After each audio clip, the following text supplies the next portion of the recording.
আগামী 15 আগস্ট দেশের ৮০তম স্বাধীনতা দিবস। স্বাধীনতা দিবসকে সামনে রেখে 13 থেকে 17 আগস্ট দেশ জুড়ে পালিত হচ্ছে হর ঘর তিরঙ্গা কর্মসূচি। এরই অঙ্গ হিসাবে বৃহস্পতিবার তেলিয়ামুড়ায় আয়োজন করা হয় এক বর্ণাঢ্য তিরঙ্গা যাত্রার। তেলিয়ামুড়া বড়মুড়া ক্যাফেটেরিয়ার সামনে থেকে শুরু হয় এই যাত্রা। হাতে জাতীয় পতাকা নিয়ে দেশাত্মবোধক আবহে শহরের বিভিন্ন গুরুত্বপূর্ণ সড়ক পরিক্রমা করেন অংশগ্রহণকারীরা। পরে তিরঙ্গা যাত্রা গিয়ে শেষ হয় তেলিয়ামুড়ার টাউন হলে।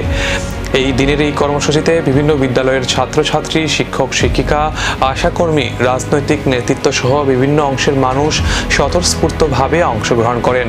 কর্মসূচিতে উপস্থিত তেলিয়ামুড়া পঞ্চায়েতের সমিতির ভাইস চেয়ারম্যান নির্মল সূত্রধর জানান, দেশের গৌরব ও মর্যাদা রক্ষা এবং সাধারণ মানুষের মধ্যে দেশাত্মবোধের চেতনা আরও জাগিয়ে তোলাই এই কর্মসূচির মূল লক্ষ্য।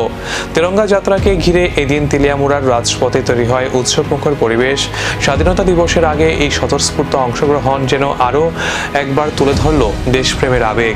আসন্ন 15 আগস্ট উপলক্ষে আমাদের তেলিয়ামুড়া মহকুমার উদ্যোগে বিভিন্ন কর্মসূচি নেওয়া হয়েছে।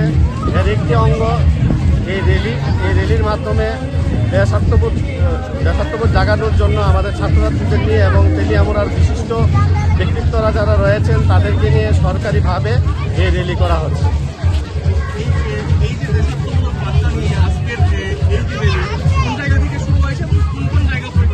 এটা নেতাজিনগর বড়মুড়া ক্যাফেটেরিয়ার সামনে থেকে শুরু করে আমাদের তেলিয়ামুড়া টাউন হল পর্যন্ত যাবে।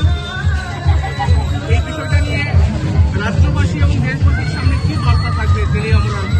অবশ্যই আমাদের তেলিয়ামুড়াতে দেশাত্মবোধতা জাগানোর জন্য যা কিছু করার আমরা করার চেষ্টা করছি। পাশাপাশি আমাদের প্রত্যেক বাড়িতে হর ঘর তিরঙ্গা আমরা পালন করার চেষ্টা করছি এবং আমাদের ব্লক থেকেও বিকালবেলা 4টার সময় আরেকটা র্যালি রয়েছে, যেটা আমাদের ব্লক ভিত্তিক লক্ষ্মীপুর পঞ্চায়েত থেকে হবে। এটাই হলো আমাদের জনজাগরণের জন্য এবং আমাদের দেশাত্মবোধ জাগরণের জন্য সবাইকে একটা বার্তা দেওয়া।